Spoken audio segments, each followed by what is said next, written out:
James Smith, welcome to the show. Nice to do this in person. We made it. 4 weeks on tour together. I'm tired. My voice is a bit deeper. I'm a bit fatter and I need a haircut.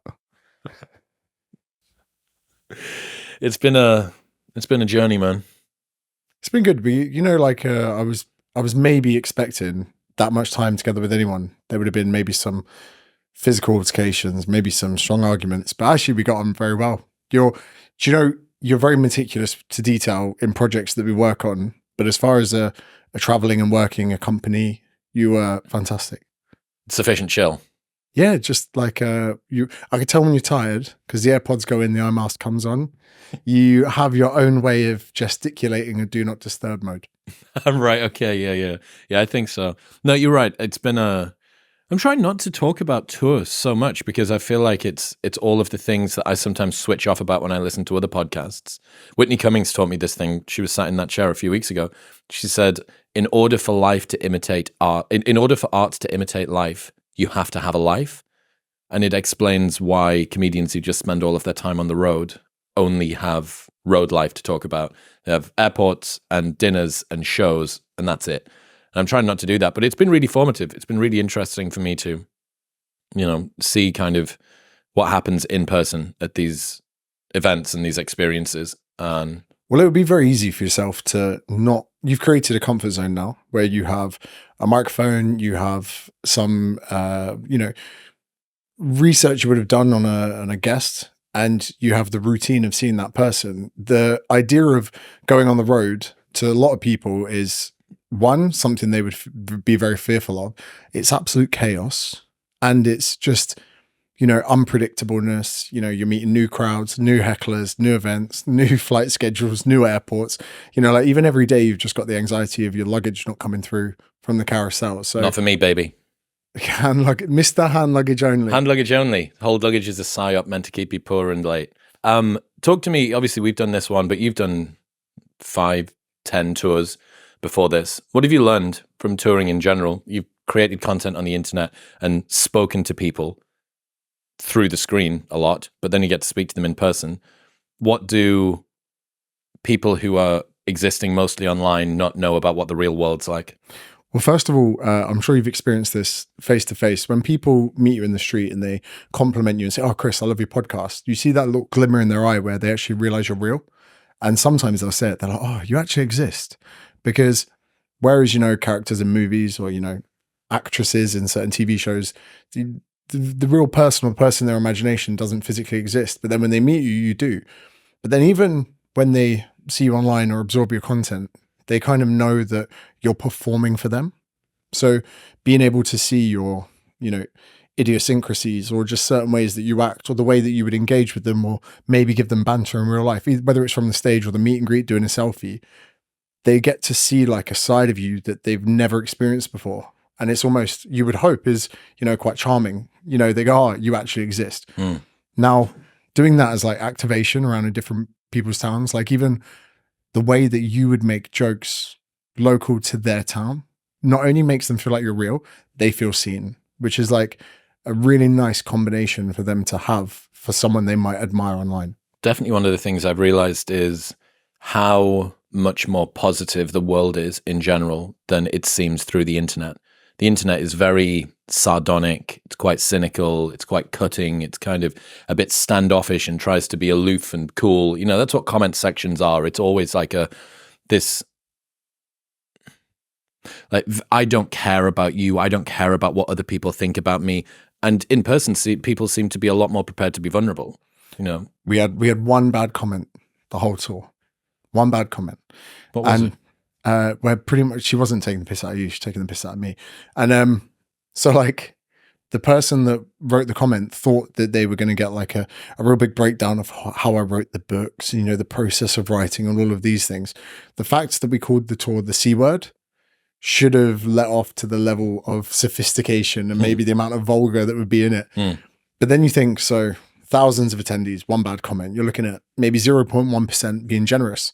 Whereas you look at any Instagram reel that you put from your best performing podcast, might be 40% negative. So when you look at that comparison between 40% negative to 0.01%, it's vast. And like you say, obviously it's a bit of an echo chamber because only a red hot audience are going to come to your event. But yeah, it's good because there are some days where it's obviously like a real, point of privilege to be able to say, oh, so many people watch my content that I get negative comments, but they go straight to, there's no one out there that doesn't take it to heart, unless you're a psychopath, sociopath, like unless you're literally American Psycho level, like you have to take it to heart in some respect. So it is so nice to be out there and to talk to people, engage with people and have those interactions, which is what I think a lot of people that tour, whether comedians, whether music artists, whatever, really cherish. Well, I think that's one of the reasons why they maybe seem more resilient to criticism that they get online than it appears. Some comedians in the middle of some furor, or they've said something that's cringe or uncool, or everyone in the comment section doesn't like them. You go, yeah, like that might be true, but Friday, Saturday, Sunday in some city in Massachusetts or something, they're selling out 3 theaters of 2,000 people, all of whom are there because they love them, because they give them adoration. It's definitely helped me to understand how the internet is not the real world. And a lot of the people that appear in comment sections, and this is the same for whether you're a content creator or not, if you're just existing within comment sections and going, wow, the world seems really negative, or the world seems really cynical, or the world seems really whatever. It's not even when you get groups of people together. It's when you get groups of people together with pseudo-anonymity on the internet, and there's perverse incentives for them to say a thing which other people are going to find interesting or cutting or sarcastically good and funny so that they can upvote it. Like that's why the incentives work toward. But in person, people just want to be seen, and they've got an interesting question, and they're around other people that they feel are like them, or maybe they're alone and they're lonely. They think, wow, like I'm in a room with 400, 500, 600 other people, all of whom listen to the same obscure podcaster or whatever that I do. Like that's cool. There's someone I've done before where, say, when you release your book, you're going to have a day where the reviews are going to start to come in, and there's the tendency for some reason to look at the 1-star reviews. And you're like, oh, I'm trying to build a good idea of, constructive criticism. You do it, you depress yourself for a few hours. But then what I've come to do is go to a book that's revolutionized your life. Let's look at something like Ryan Holiday, Obstacle is the Way, which is anytime any of my friends experiencing like carnage, depression, loss of a loved one, whether through death or breakup, whatever, I'm like, I'm not qualified to help you, but this book will make you feel better. So I'll go to that book or equivalent. I'll look at the 1-star reviews, and people are like, yeah, book got boring, doesn't go anywhere, author's really off the mark or stuff like that. And I'll be like, okay, when you remove yourself from that situation and you actually make it about, someone else's book, and you realize how delusional or sometimes even bottish the comments are. Because when it's your work, you take it to heart, but when it's someone else's work, you go, oh, they're obviously full of shit.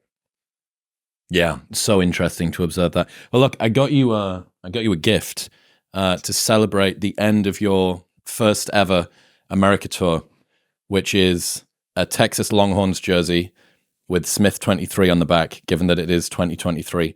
So you can get that framed and take that home. This is very cool. I like this a lot. I actually also have you a gift. You don't? I do, yeah. Why? Etienne, do you reckon you could help us with it, please? We will need to open the door. That's fine. That's all right. I didn't realize that we were... This hasn't been planned. I've had this planned for ages, but I didn't know that you were going to put me in a vicious re-gifting cycle. Can we initiate the gifting protocol? We got 3 strippers coming in. Have we? It's not Luke, is it? So I was thinking for the future of the episodes in which we'd be doing, I thought it'd be good to get you a new tonic Yeti. Oh, you got me a Yeti cooler, a wheel-in Yeti cooler. And then inside, all right. Etienne, do you mind, we'll soundproof the door one more time. Okay, you might need to spin it round and do it so that the camera can see there, Etienne. And then put your camera down. If you can open it as well. Inside, I've got you a toolkit. A toolkit? So can you show us item number 1, please, Etienne? We've got a 3-pack of Lululemon boxes, which are size large. Okay. Yeah. Now, I know that you might be, from a sponsorship standpoint, in very rough waters. You've got 2 water bottles in here. I know you've got your own one that you carry yourself. Okay. Yeah. There's a bottle opener and someone else in there as well. So the way I see it, for many of your episodes, especially ones you'll be doing local in the area, you'll be transporting Nutonic on site. Now, I don't envisage you Wheel in with one of these. Is that what you're saying? I don't envisage you rolling in with this, but I envisage some member of staff. So you'll be like, where is the cooler? That's cool as fuck. Man, thank you. I appreciate it. I appreciate the jersey. Yeah, we'll pop that back in there. Thank you very ET. much. Fucking hell. Well, I'm glad that I've got these pants finally. I've been bigging them up, and we won't go into too much detail because very intimate details around the pants. Yeah. Just there's not much a man cherishes more than the state of his gooch whilst traveling. That is true. There's a clip. I've been fighting with gooch sweat for the entirety. I heard you say on a podcast ages ago, and I never brought it up to you, all wins feel the same. And then you've said it a couple of times on the tour as well during Q&As. What's that mean to you? So we seem to think that, you get an Uber surcharge when Ubers are really busy. It's like 1.5 times. So we seem to think that we get ascending Uber surcharges on happiness the further we progress. So let's say you have your first pay slip that's $1,000, then it's $10,000, then it's $100,000, then it's $1 million. We seem to think that the levels of happiness that we would accrue from those interactions would be ascending in line with the relative increases in money. So the 1,000 would be, the 10,000 would be 10 times greater than the 1,000 would be 10 times greater at the 100,000. However, it's not that way. And even if, let's say, you're a jiu-jitsu competitor at white belt, purple belt, black belt, winning a match feels like winning a match. The levels change. The importance of it change. So you got Gordon Ryan, best in the world, lives here in Austin.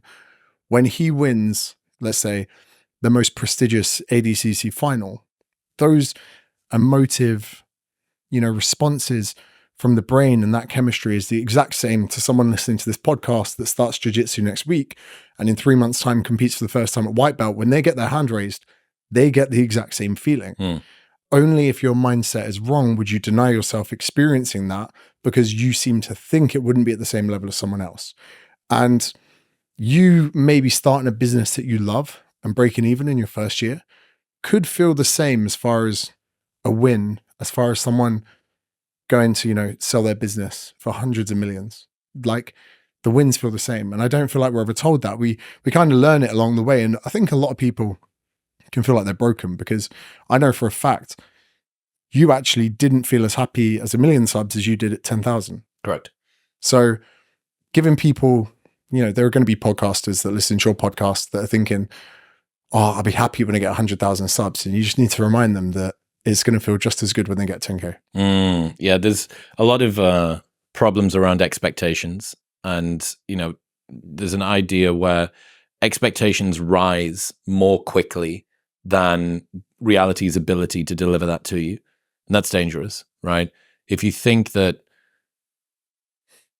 as you become better, your belief in yourself to be even better than current better continues to rise, then each time that you set yourself a new bar, that is a new minimum that you need to jump over, which can actually mean that large wins are the worst days of your life. Speaking to Morgan Housel, who wrote The Psychology of Money, he was telling me a story both about himself, I think, but also another friend who, first book, amazing success, all of these great things happened. Created a second book. Second book was an amazing success, but the first one was so interstellar, it would be impossible. If you manage to thread the needle of a once in a generation book in terms of sales, you really think that you're going to be able to do that again twice? You can have amazing success, but it's not going to be that one. And in relation, the second book felt like a failure, despite the fact that my friend told me about the George Michael Wham documentary. I think I told you this story. So George Michael and the other dude in Wham, the fact that it's just the other dude kind of shows the way that relationship was done. And the guy that was second had a very different sort of relationship with success. He knew that George was going to be the front man. He was happy for George to be the front man. He was there as a musician, but he was largely kind of the backup to what was going on. So they release, in the space of 1 year, they release Club Tropicana. They released, what was the other non-Christmas song that they released? Can you remember? You're asking the wrong person. They released one other non-Christmas song, and then they release Last Christmas. Over the Christmas period, George Michael is featured on Do They Know It's Christmas, that huge medley song with everybody else. So he's managed to get debut single, number 1, second single, number 1, third single, which is his Christmas single, Last Christmas, debuts at number 2 and is beaten by another song that he is the singer for, but he feels despondent at Christmas on Christmas Day because his song doesn't hit number 1 for the third time in 12 months. It's beaten by him in a different song, but that song wasn't Wham. Like, how insane are those expectations? It is. Do you know what? If I look back at the times that I've been like the most disappointed or like even upset, it is based 100% down to my expectations, not the reality of the world, not the reality of the situation, just the reality of my expectations. So it's a fine line between not setting them too high, but then not setting them too low, because without adequate expectations, you then hinder your effort. But yeah, we're complex creatures. And I think going back to like the original question is the point of it is so people don't deny themselves of waiting huge amounts of time or huge amounts of effort before celebrating wins. You said some of your clients come to you and say, I want to lose 10 kilos. And you're like, fuck 10 kilos, celebrate when you lose 1. Yeah. And then celebrate when you lose 1. And then celebrate when you lose 1. The same with social media. There's a 6'5" lad outside this room laying on a sofa, and we would race each other. Every time we grew by 1,000 followers, we would race each other to type that number. So I'd wake up at like 674. I'd be like, fuck, beat me to it. Like, and people would, part of it died when we got to 1 million, because then You don't see it. You don't see it. Yeah. So like I miss those little wins, and everyone else out there is thinking it's the big stuff. You're like, no, you grow by 1,000. You're like, that's amazing. So people need to be better at celebrating those wins. That's been one of the most common questions that's come up on the Q&As across this tour. There's been like some really interesting trends, because I did my 4 shows around Ireland and the UK. Then we both did Dubai, and then we did Canada, US, etc. And some of the most common trends that have come out are all to do with deciding between the multiplicity of options that we have in our lives. I have lots of things that I can do with my time. Which one should I do? That's been an interesting one. But another one has been, how can I not leave things on the table in terms of how well I perform, and yet take gratitude in the successes that I've had? And I think there's definitely a fear out there from people that if they congratulate themselves too much, it's going to kill their ambition. Maybe a few years ago, I would have been on board with that a little bit, but largely now I just don't think that it's the case. I think that a lot of people that have ambition, if you tried to throw water and sand and a metric ton of like fucking fire extinguisher on it, I don't think that those people that are driven would have it slowed down by taking a second to congratulate themselves and give them a pat on the back and get some helium balloons or a water cooler or a printed jersey. I think it's crazy that you've said this, I've said this. Like, there are so many people that have those unprecedented levels of ambition, but some of them have them almost capped working on other people's dreams, not their own. And we've both said it, where like people are like, oh, I kind of want to do my own thing, but I'm worried I'll fail. And you're like, yeah, but you're doing so well at something that you don't like, you know. And that's one of your best insights. I think that's genuinely one of your best insights. If you're succeeding at something that you don't enjoy, imagine how great you'd be at something you love. And even if you do go down that path and you fail, like, even if you fall flat on your face, even if you move back into your parents, there is going to be a little part of you that's like, well, I gave it a go. Yeah. And I think that, I know it's again another like privileged thing to say, but I think there's something quite cool in that. And even, you know, people that are afraid to move jobs, people are more worried about how their CV looks than their life. You know, they're like, oh, if I move now, I've only been in this job a year. You're like, mate, this is about you enjoying your life, not trying to appease a stranger with a fucking A4 piece of paper, you know? Yeah. And then when I went traveling a few times when I was younger, and I remember someone saying, oh, it doesn't make your CV look good. I would sit in that interview and go, I didn't want to work anymore. I went to travel. I had the best time. But now I've realized that I want to be back working. I was just straight with them. But imagine saying to someone like, oh, I wanted to give everything I could to something that didn't work out. You know, that's actually more of a reason to be impressed with someone than someone that left a job every 2 years perfectly looking for the next progression. Yeah. I think there's so much risk in playing it safe. What did you say? We've listened to each other's Q&As.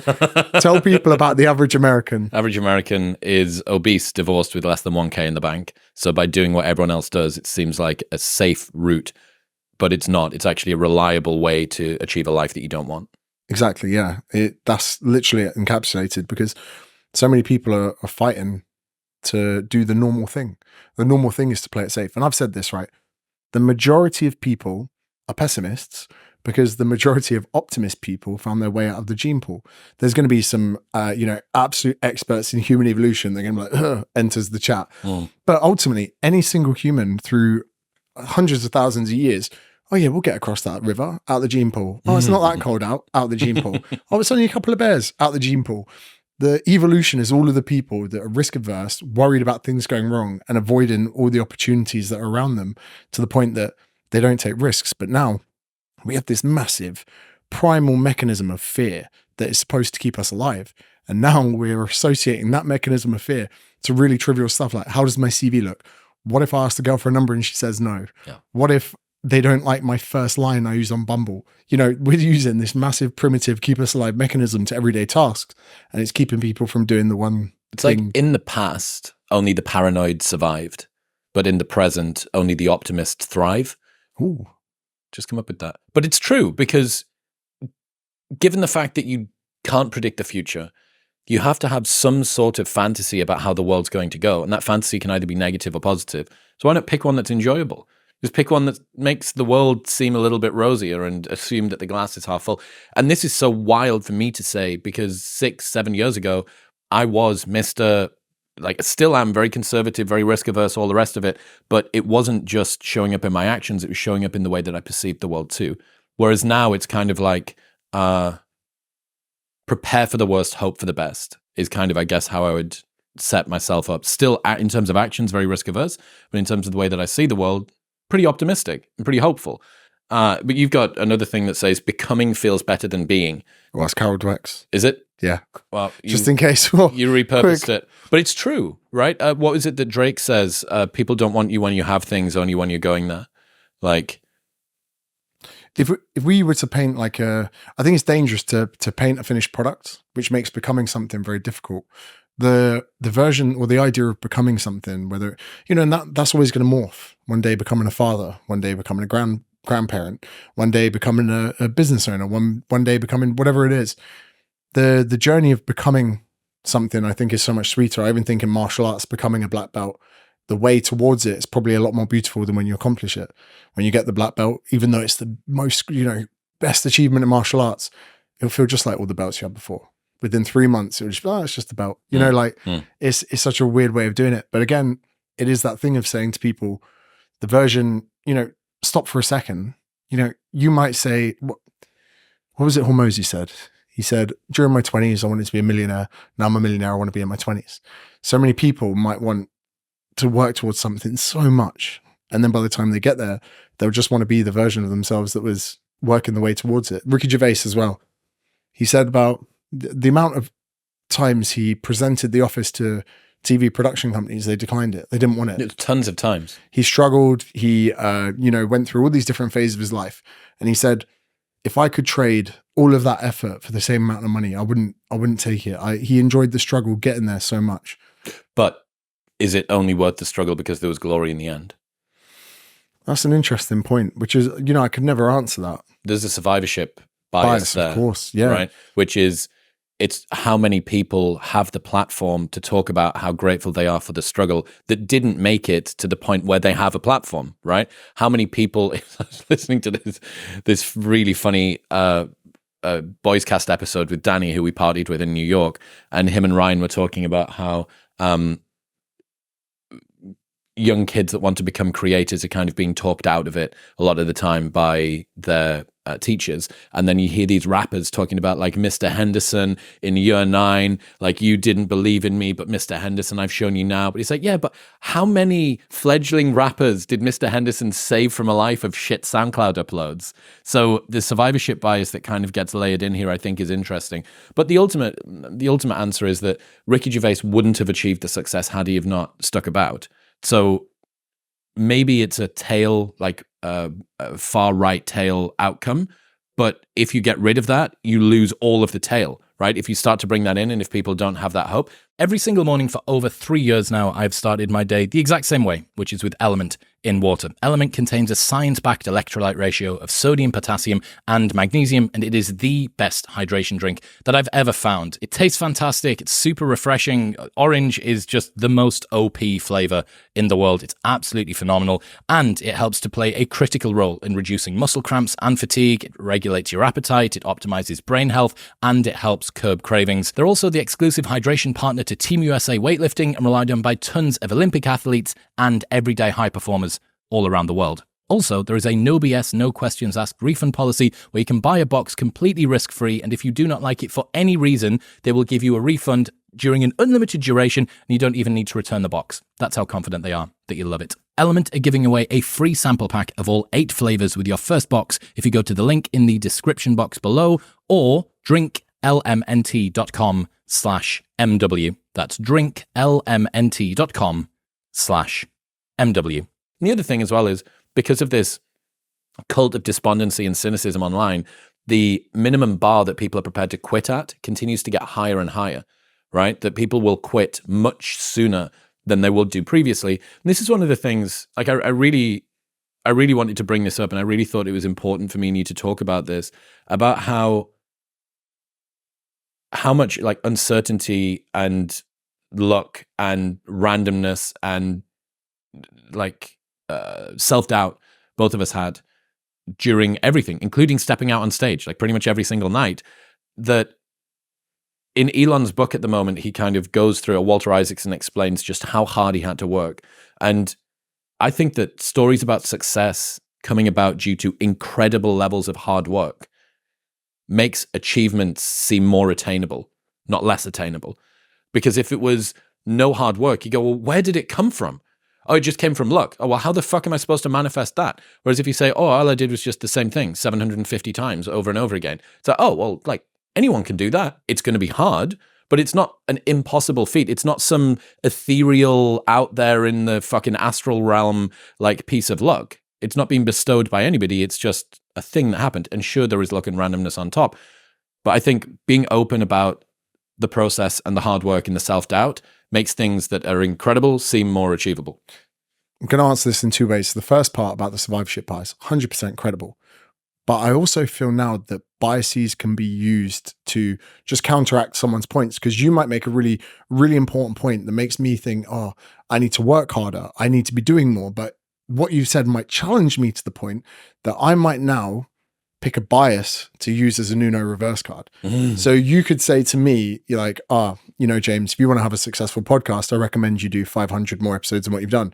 And I could go, this guy survivorship bias, a lot of people out there have failed a podcast, so there's that, which I don't like. You're completely right. But at the same time, I don't like it when people use a bias to try and, explain why what they're doing is not working. And the second point is, we had 2 lads at our last event who wanted to get, do well on YouTube, whatever.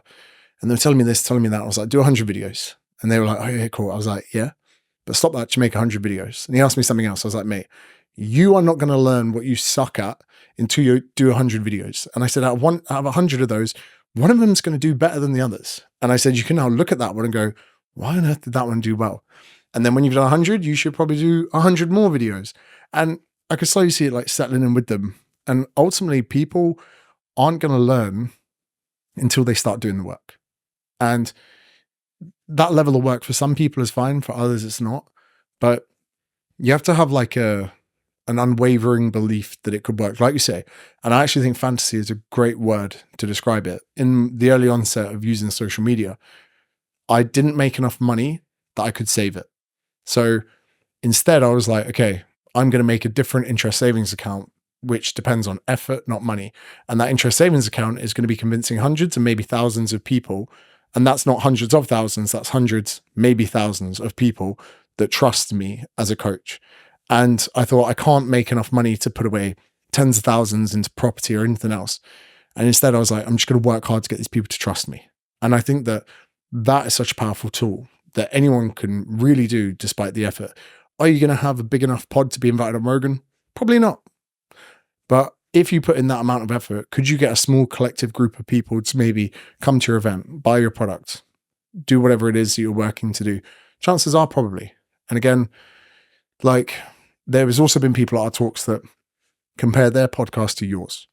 And you're like, that's not going to set you up well. There's no amount of hard work that can really bridge that gap. And I think people do need to become very centric on their own journey. And even if someone else has been incredibly fortunate, what is it? Malcolm Gladwell in Outliers speaks about how lucky Bill Gates was to be born. It could be Outliers, it could be something else. To be born at a certain time where if Bill Gates was a little bit older, he would have missed the first computer because he'd be out working somewhere else. And if he was that little bit younger, he would have already been created. Yeah. So then I do think there is an element of luck where when I was 24, 25, I was at a point where I was probably confident enough to speak on camera. Videos were just becoming popular on social media platforms, Facebook, then Instagram came along. I came along at a time where there was a low amount of creators taking advantage of it, but there was a high amount of users on the platforms. So there is a tremendous element of luck to everyone's journey. But if you're not working hard when that wave of luck comes along, who is it that says luck is where preparation meets opportunity? I don't know. I think that's one of those ones that's kind of been repurposed by every person now. It's just got Jay Shetty written on the bottom. Dude. Yeah, maybe. There was there's this idea called Churchillian drift, which I think I've taught you about before, which is the phenomenon whereby quotes that are unattributed over time progressively get more and more likely to be attributed to Churchill.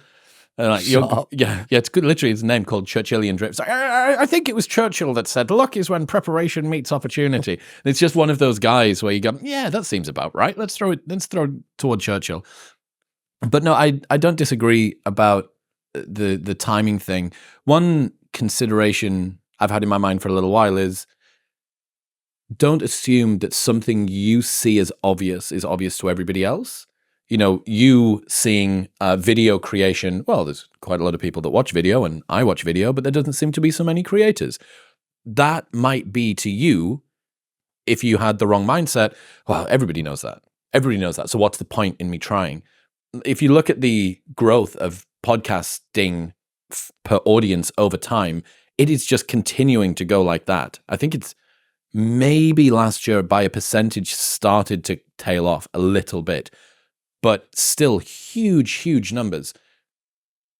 5 years ago, it might have seemed like, well, yeah, everybody's got a podcast. You go, well, yeah, but in 5 years' time, really everybody's got a podcast. So I don't think that you can assume something you take for granted. I remember, dude, I found out about, this is like my fucking $100 million exit, not manifest. I found out about Bitcoin in 2010. No, 2012. I found out about Bitcoin in 2012, right? Price would have probably been less than $100.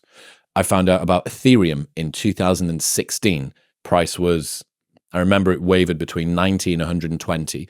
And I was like, yeah, but everybody knows about this. Everyone knows about dark web. Everyone knows about like Silk Road. Everyone knows about buying drugs online. Everyone knows about cryptocurrency. And then you see a bull run in 2018, 2019, 2020 happen. You go, oh, right. No, now it's kind of starting to hit mainstream. And there's still tons and tons of people. But yeah, we just don't have that theory of mind to work out what is obvious to us, but might not be to everyone else. You know, like I've never been interested in like Bitcoin, Ethereum, anything like that. Still not really, because you don't have much control over that stock. Like there's the market, sure, people have a good understanding. There's going to be a lot of people that are always going to know more or have better insights to whatever. But when it comes to creating something yourself, whether a business, because a business can be grown with paid ads or organic effort, because you can either pay for people to see your stuff or you can do it organically and do the work yourself. Then, you know, when you really want to go after something, you can pause the Netflix episode that you weren't really watching anyway because you're on your phone, and you can make shit happen. You can get your phone out, you can message people, DM people, get back to people, do a story Q&A, whatever. You can improve, you can manipulate your own stock through effort. Whereas with investments, you can't manipulate your own stock. The mercy of the market. And another point about podcasts and about social media and about video creating content, there'll be some people listening like, oh, but I'm not a video creator. But, you know, even now I see real estate agents, I see people that sell insurance making like TikToks or whatever. We had one guy come to our Chicago event who was like, mate, I make TikToks of the properties that I go in. I'm one of the people that watches it. When someone drops the hook of, this is what $1.2 million buys you in Calgary. I want to know. I'm like, what does 1.2 million? Yeah. So like, there are so many people, like when I started being an online coach, people were like, how do you PT people online? It was like saying, I'm an online plumber. That's exactly the look they gave me at first. But another thing that like is really crazy. People go, "Oh, shall I become a PT?" And sometimes I think no. Sometimes I think yeah. But then I was like, although the space is saturated, I don't think it's that competitive. And I actually think it's the same with a podcast, where although everyone's got a podcast, if you want to be one of the best, you actually don't have to do that much work. You need good production, good organization. Here's one thing for you. One of the reasons that you are very, very good at this is the half an hour you spend before the podcast putting all your attention into research. There are so many people out there that do podcasts that don't do that. They're willing to do everything, but not that. And that's a little bit more than half an hour, but it's a little bit more. But Hormozy says 20 minutes of preparation adds 20 IQ points. So true. If you do 20 minutes of preparation before you go into a meeting, so true, man. 20 minutes of preparation before you go into, it might not be him. This might be Hormozy and Drift. I think it was Alex Hormozy who once said 20 minutes of preparation. But it's true. If you sit down before you're about to have a meeting with someone or a sales call or a job interview or whatever, and you say, all right, so where are they from? Or whatever. And you're like, oh, you're from Hertfordshire. I used to play rugby in Hertfordshire. Do you know the da-da-da-da-da? And you're like, oh my God, this person knows it. It's exactly the same as before we go into Canada, we're texting our Canadian friends going, what have we got? Oh, Edmonton is home to the world's second largest mall after Dubai. Right, have I got any mall jokes that I can come out? Like, have I got any Justin Trudeau jokes? Or we go into Chicago and I start talking about the architecture. It's exactly the same. It seems like, oh my God, how deep does his knowledge run? His knowledge must be so deep because he was just able to pluck this out. It's like, yo, that architecture joke is the beginning and the end of my knowledge about Chicago. But it seems like you've got way more preparation than you do. And it's crazy that so many people will put so much effort into one side of things, but not the other. But even just people resting ashore, like you can't make your crypto collection shoot up overnight, but you can improve the level of your research, the level of your production, the level of your video. Even just thinking that a little bit more about what you make content about can hugely have a positive trajectory on where it's going. I wrote a newsletter this week about one of the questions that we got asked quite a lot. Lots of people at the live shows asked about how to decide between the multiplicity of options we all have in our lives. There are more things I can do with my time than time I have to do them in. How do I choose? That was one of the most common questions. And this is from Naval. If I'm faced with a difficult choice, such as, should I marry this person? Should I take this job? Should I buy this house? Should I move to this city? Should I go into business with this person? If you cannot decide, the answer is no. And the reason is modern society is full of options. So this is an interesting reframe to the paradox of choice. Yes, there are lots of things that you can do with your time. There are an unlimited number of options. This can make it hard to decide on which option to choose. But it also reduces the pressure of all decisions. If something isn't an obvious slam dunk yes, then it's likely a better option will come along soon. As Derek Sivers says, if it isn't a hell yeah, it's a no. The only caveat to this is it doesn't work with time-sensitive things like having children. So it's interesting. I always thought it was Mark Manson that said if it's not a fuck yes, it's a no, which could have been a slight alteration. Sivers was the first one to do it, I think. Do you know where the most obvious... So I love talking about paralysis of options as being like a real way to negate your ability to make a decision. When you go to shop for aftershave, there is too much going on. There is if you're in Dubai. Yeah, and like people come in left, right, center, like, hello, surgeon. And I'm like, whoa. And there are quite literally, mate, if you walked in and there was someone that just looked at you up and down and then was like, okay, I recommend these three. And you've only got three in front of you. Mm-hmm. It's either yes or no. But the chances for me saying yes, if the options are reduced, I think are a little bit better. You've seen Barry Schwartz's The Paradox of Choice, that idea about genes. Have you seen this? No. Super famous TED Talk. I'll send it to you once we're done. So I think Barry Schwartz, The Paradox of Choice, was maybe 15 years ago. I remember where I was listening to it on YouTube, driving to Scotland down Great North Road in Newcastle. This must have been 10 years ago when I was listening to this. So 50 years ago, you want to buy a pair of jeans. You go into a department store and there is one type of jeans, probably blue, right? There's no different options. There is sizes, 30 waist, 32, 34, etc. So you go in. Yes, you don't have an unlimited number of options, but your ability to make a decision is made much more simple. Now, you go into a store and do you want bootcut or straight? Do you want skinny? Do you want ripped? Do you want bleached? Do you want them to be cropped? Do you want them to be full length? I don't even know what half this means. Precisely, right? And since Top Man's closed, none of us ever will again. But the point being, previously, you couldn't maximize the utility in economists' terms that you got from each individual decision, because that particular only single pair of jeans you could have bought might not be quite precisely the fit and the look that you were going for. But the other side of this that we don't usually think about is the psychological price that you have to pay to reach a point of decision making. And that is made way harder when there's essentially an unlimited multiplicity of options, because in the past, a suboptimal decision was because of constraint. Now, a suboptimal decision is because of your error at making a right decision. Does that make sense? Yeah. Yeah.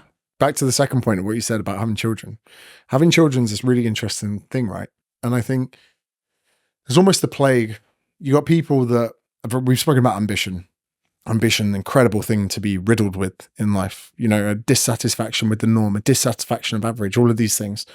And that has a positive correlation on absolutely every area of your life, apart from the decision-making process to have children.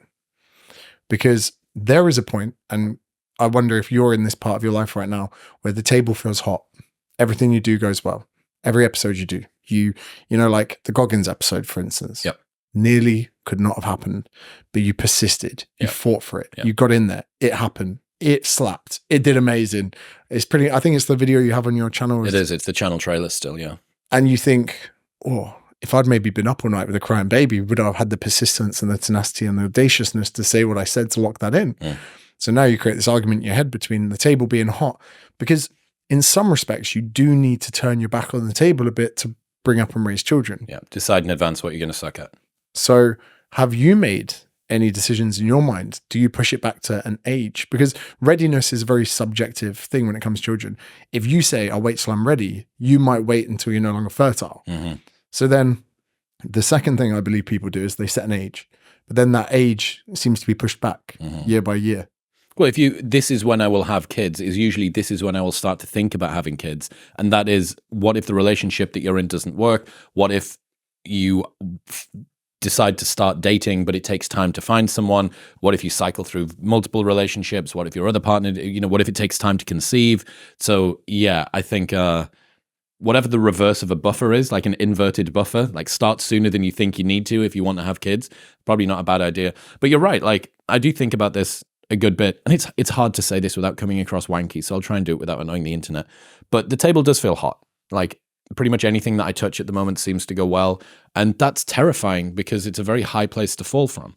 And it really does, it shits me up to think, fuck, like everything's so great. All of my friends are healthy, my family's healthy, I'm healthy, everything's going fine. I haven't been cancelled, I haven't stepped foot on some sacred cow or landmine that's going to blow my leg off.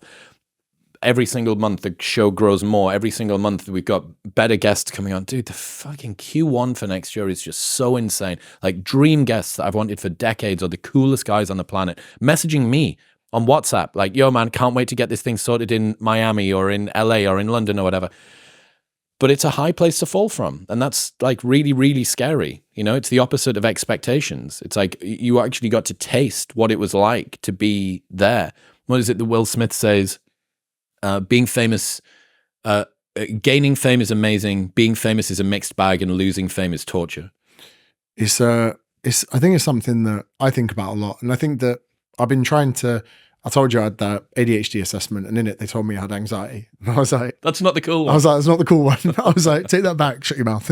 And with it, we tried to get to the bottom of it. And the way I make tasks important enough to do with them and spend time with them is to catastrophize a terrible outcome. So she was like, this is fear-based motivation. Yeah, she was like, this isn't a great mechanism to be using. But in essence, I kind of, there'll be times I'm like, I'm a bit tired, I want to have a nap. And I'm like, you could fall off and no one ever wants to watch your content anymore. And so then I just build up that looming anxiety of falling off and never being relevant. And, even though there's part of me that almost sees going backwards slightly utopian, because I could always go back to 15 clients on the gym floor. People would be like, oh, my PT used to be known. Used to be James Smith. Yeah, he used to be something. Now look at him. So there's always that in the back of the mind. But it is crazy that you could think about that so much, because the higher you go, the faster you can fall. Mm-hmm. And it's difficult because I bet that should you then say you have children, I bet you will say to yourself, wow, this is actually the single most important project of my life that I've cherished, whatever it is. And I said this to you on the tour. I was like, I've got friends that have kind of been, you got blue pill, red pill, black pill. What pill would you call it when they've kind of been coerced out of having children because of climate or because of, declinism? Probably black pill. It's a kind of black pillism, I guess. So a lot of my friends are kind of like, oh yeah, I don't know if I'm going to have kids. And I'm like, do you have a good life? And they say, yeah, I have a great life. And I went, who stopped enjoying their life so you could have yours? Like, oh yeah, my parents did. How old were they? Oh, they're about 36. Oh, so, maybe you could do what your parents did and pay it forward. But declinism is the idea that the world's becoming a worse place. And with social media, I think that's ever growing to make people feel like it is, because think about it, right? We had fucking pandemic, then we had Ukraine, Russia, now we got Palestine, Israel. Like, some people on social media are like, I'm too crippled by the state of the world to now we've got even the James post content. Smith live tour. Yeah, so but then women are better educated than ever. Less women die during childbirth than ever. The rates of infants making it to the age of reproduction are higher than ever. World famine is lower than ever. I'm pretty sure I'm not trying to, underplay the state of the world as far as war, but when you look at World War II, when you look at World War I, when you look at the amount of deaths that countries lost to war pre this modern time, surely, even the amount of available tap water to certain nations in the world. The number of climate-related deaths has decreased by 98% over the last 100 years. It's a 50x decrease. So we could build a pretty strong argument to these black pill bankers that, the state of the world is getting better. And I really, it's crazy that, if you were to say anything along the lines of to stop a population breeding, it could be considered genocidal. But then when it's you and your own family, it's considered you're saving the planet. Yeah. What a hero. Well, I hate the fact that there's virtue in the black pill mentality. Well, when it comes to not having kids, or when it comes to trying to discourage people from having children around climate change, I think a massive amount of that is people's selfishness or fear around life changing, around what becoming a parent will be like, just repurposed into what seems like an altruistic philosophy. It's their personal motivations being put outward. It's called The Inner Citadel by Isaiah Berlin, which is that you basically repurpose something which is an inward fear into an outward, like social justice campaign. And it's not wrong. Like, women get complications during childbirth, and sometimes the kids don't make it to term, and that's brutal and awful and painful. And that is an absolutely honest fear that women can and do have. But saying that it's because of climate and because you don't want the world to end and because there's too many people, which is fucking horse shit, given the decline in birth rates at the moment. Isn't it crazy that even the decline in birth rate, which is it's not a subjective opinion. If you look at the objective statistics of repopulace in the US, which is where the majority of the data is from, you can literally say to people, we are not having enough children. But we know how many people are going to be around in however many years' time, because as is told, demography is destiny, right? We can't make any more 1-year-olds. We can't make any more 2-year-olds. We can't make any more 3-year-olds. So we can predict with 100% accuracy the maximum number of people that can be around in future, right? It's one of the very few things that you can have absolute accuracy with doing. You see, Kim Jong-un was weeping, he was dabbing his tears away as he begged North Korean women to have more children. This happened a couple of weeks ago. So yeah, bro, there was this, I spoke about this with Danny from the Boys Cast. This Canadian guy had got a vasectomy so that he wouldn't have kids. Froze his sperm, though, which kind of feels a little bit like a fucking pull ripcord in case of children. Got a vasectomy so that he would not negatively impact the climate. Then spent the next 5 years flying around Asia with his partner. So he said it could be argued that the gains that we made for the climate by not having a child were offset by all of the flights we took living our freedom. And this is the other side, that one of the most common reasons for people not entering relationships and not having kids at the moment is just don't feel ready, or enjoying my life too much, basically. That there are so many things you can do right now that are enjoyable, that are right in front of you, that are convenient and comfortable, from entertainment to travel to experiences to time with friends to all the rest of the things. The standard of living has raised even the worst type of life so much to a degree of comfort and enjoyment and convenience that many people look at children and say, well, that feels like a downgrade. Whereas in the past, it's like, what else have you got to do? 1960s, sat there with a book and a glass of wine. What else are you going to do? Darling, should we have some children? Yes, I was getting Fuck all else going on. Yeah, exactly. It's interesting, like exactly that. One thing, it's weird. If you were to worry about men, it can come across as almost like something misogynist is about to come. Misogyny is about to appear. Mm-hmm. But I believe, and again, I could be wrong with this, from the observations in my life, that women get to a certain point where they start to really think about family. They start to get maternal instincts. They start to even look at children and be like, broodiness, I believe is the term. Mm-hmm. I think for men, it's easier for them to medicate their needs with porn, video games. So even you look at something that, and again, I can't speak on behalf of women, but for men, they have sexual desires, which can be fulfilled much easier via porn than it is via women. So they can have access to more vaginas in 1 hour than prehistoric humans in history, which I believe Jordan Peterson made a good point on. But even if we look into the complexity of male status, men want recognition. They want to be known being good. And even though I was thinking about this, a few weeks ago, I was playing Call of Duty and this lad comes into our lobby to play with us and he was level like 1,000. And me and my mates just start noshing him off like, mate, I bet you're a fucking savage. This guy must be sick. Let's have a look at his KD ratio, right? Let's have a look at him. This guy's probably like a 15-year-old, right? He has got a level of status from playing video games that strangers are giving him credit. Then he was an animal. He got 20 kills in a game of Warzone. And then I was thinking, this is dangerous because he probably gets more recognition, more, compliments, more credit, more everything from a video game than he ever could in his life at 15. And the way we're creating a world that can help people, especially men, medicate their primitive needs without the need to leave their bedroom, exist in society, even work in some respects. I went to sign on the dole when I was 19. I couldn't get a job. I wasn't really looking that hard. My dad made me sign on the dole. Bit embarrassing. And I was like, Dad, I'm not going to the job centre. And he was like, son, I've paid the highest tax bracket for 40 years. He was like, you make your way to the centre. So I got there. And for the record, I took a first job before I ever got a payout. But they do this thing where they go, are you better off in work? It's a legit form. You sit there. They're like, oh, how many hours can you work a week? I was like, all of them. They were like, okay. Because if you can only work 20 hours, you earn more money on the state than you ever would getting a job. Wow. And you think to yourself that there are going to be people out there that maybe are medicating their needs through porn, alcohol, whatever. And they quite literally have the opportunity. They go, why would I work for 40 hours and be potentially someone of no significance in doing this job, whereas I could have real significance being in virtual world of Warcraft or wherever.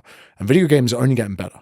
They're only getting better, where there's more cooperation, more teamwork, more strategy, more rank. Even the way that social media was designed to give you the gambling effect when you swipe down as like what's it called in the casinos? Variable schedule reward. That's the one. I knew you'd know the name for it. So like, as we see even gamification of things online being made to the point to really tap into human psychology, I worry to the point that, as we kind of touched on before, someone's reality in the online world could be better than their reality outside of it. Have you heard my male sedation hypothesis? No, but I'm excited for it. Oh, okay. Well, it's basically what you've just described, which is men are being sedated out of their reproductive and status-seeking behavior by a combination of porn, social media, screens, and video games. And it's the reason why we haven't got dispossessed groups of men going around and causing riots, because they are literally being sedated out of those things. When you have high groups of sexless men, which you do have at the moment under the age of 30, which is high T, high antisocial behavior, typically, there is a question to be asked. Where's all of the incel killings? Like, this isn't a request. I'm not putting a request in with the DJ. But there's a question, right? You see like stuff like Sandy Hook and these sort of mass shootings and all the rest of it. But if those things, which they should do, would be moving in line with the degree of dispossession of young men, you would expect to see way more, and we're not. And it's my contention that screens, social media, porn, video games are sedating that behavior out of guys. It's interesting as well. Do you know what? This wasn't even like a legit video. It wasn't a study. It was just some guy rambling on Twitter. He was talking about how in the Roman Empire, they built the Colosseums to keep the, just people occupied. If they didn't get to see carnage, war, murder in the Colosseum, it would allow their thoughts and their thinking about social situation and the amount of food they had and their access to water. It was almost in a bid to entertain them, to keep them occupied. Amusing them into sedation, yeah. So when you look at things like, you got the Premiership football, you got sport, you got politics, you got social media, you got all of these things. It's almost like a puppeteer pulling strings to keep people in a state of sedation, keep paying their taxes. Yeah, exactly. Don't look over there, don't look over there. Keep looking over here, keep looking over here. There's another war for you to be outraged about. Oh, look at it. And it is crazy because if you were to look at even the statistics of how many, and of course, the lockdown was a little bit, we tempered towards close to this. If you think about the amount of people for every law enforcement officer or every soldier in the country, they're outnumbered vast amounts. And you're always on this like precipice of revolt. And all civilizations through history. Especially being in America, you are. Especially when they're armed. And one thing that, you think about a lot of the time is we live in a time where we seem to think our civilization is perfect and it's going to be evergreen forever. So we look through history and every single civilization before us has collapsed. And it's collapsed for loads of various reasons, of which I'm just not well educated enough in. And then you look to this like sedation, incel, fertility rates, rebirth rate, and people are like, no, it's the climate that's going to get us. The sun is going to boil the seas. And you look around, you're like, which one's going to go first? Because if you stop having babies to stop the, temperature going up a couple of degrees, if you guys aren't going to chat to girls because you're wanking in World of Warcraft, and if there's more immediate problems here. Yeah. And well, there's a great book. It's on that reading list that I released. I think it's the third book down, The Precipice by Toby Ord, which is a primer on existential risk. It's really great. And this guy has gone to the ends of the earth to try and work out what the risk is of different types of natural risk and anthropogenic risk. So natural risk is volcanoes, asteroids, supernova, etc., etc. And I think natural pandemic is part of anthropogenic risk, actually, which is kind of strange. But then you've got nuclear weapons, climate change, natural pandemics, engineered pandemics, nanotechnology, AI, etc. And it's like climate change, I think, is 1 in 1,000 or 1 in 10,000 chance of ending civilization over the next century. AGI's 1 in 10. Natural pandemics are 1 in 30, engineered pandemics are 1 in 6. So you have these things that are orders of magnitude Mount scary. Vesuvius is worrying me more. Yeah, well, actually, the supervolcano thing is not too bad, apparently, according to him. He's done the numbers. There's like some stuff in there that's like 1 in 20 billion. I'm like, that's the cool one. Like that's the one that we want. If I want to go out, I want to go out in a supernova. But I've been singing this song for ages. Climate change is not an existential risk priority. But now we're going to get labeled climate change deniers. No, I'm not saying that climate change doesn't exist. I'm saying it's not an existential risk priority. I'm saying that there are things that are more important than that we need to get on with. And there are ways to fix the climate that are much more and improve the quality of life that are much more important than what we're working on at the moment. And that boils round to actually the very principles that, because me and you are very different people, but we share very similar values. And a lot of our values are actually, because people are going to go, why are these guys on a tangent talking about all these abstract things? But the reality is that when you come back to it, where we say that people have more things that they need to be worried about, it actually ties into the very things in which we are telling people to become more mindful of, which is effort, ambition, relationships to failure, and the reality of the situation, not the reality of the information they're fed to it. Like one of the main parts of my last book was saying to people, the way you see the world is dictated by the information you are fed about it, not the actual situation. I joke about the lottery tickets. Whenever anyone wins the lottery, come on, Trevor, come up here, get up here. Come on, fucking hell, mate, hurry up. We're going to give you a check so big, the bank doesn't even accept those checks. The check is only printed to that massive bit of cardboard to skew other people's reality. The bigger check, it must be more important. Zach, your housemate, actually was showing me a weightlifter.